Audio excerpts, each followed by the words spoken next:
Liquor policy మీద ఒక question, అంటే జస్ట్ చాలా అంశాలు ఉన్నాయి, జస్ట్ మీకు రిఫరెన్స్గా 2-3 పాయింట్లు చెప్తానండి. లిక్కర్ పాలసీ మీద లాస్ట్ టైం వైఎస్ఆర్సీపీది బాగుందా కూటమిది బాగుందా అన్న ప్రశ్నకి కూటమిది బాగుంది ఖచ్చితంగా అనుకునే వాళ్ళు 57.49% ఉన్నారండి.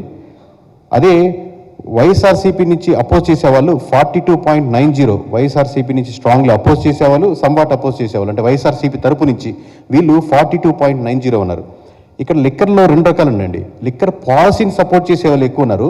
పాలసీ సపోర్ట్ చేశాక లిక్కర్ షాప్స్ వచ్చాక ఎంటైర్ ఆంధ్రప్రదేశ్లో లిక్కర్ షాప్స్ నడుపుతున్న మీరు ఎవరితో అయినా మాట్లాడుతుంది, they are not at all satisfied. Entire liquor shops నడిపేవాళ్ళు, at the same time liquor shops ముందుగా నడుస్తున్న వాళ్ళు బెల్ట్ షాప్స్గా ఊళ్ళో నడుస్తున్నారు. ఎందుకంటే ఒక షాప్ నుంచి 3 షాప్స్గా ఉన్నప్పుడు ప్రజలు ఆల్సో నాట్ సాటిస్ఫైడ్, బికాస్ ఎక్కువ షాప్స్ పెరిగినాయి, ఎక్కువ బెల్ట్ షాప్స్ పెరిగినాయి. మీరు కాంట్రాడిక్టరీ పాయింట్ చూడండి. ఇక్కడ మీకు లిక్కర్ పాలసీ మీద వచ్చినప్పుడు కూటమి has got more percentage, but liquor shops వచ్చాక people are becoming negative on that process.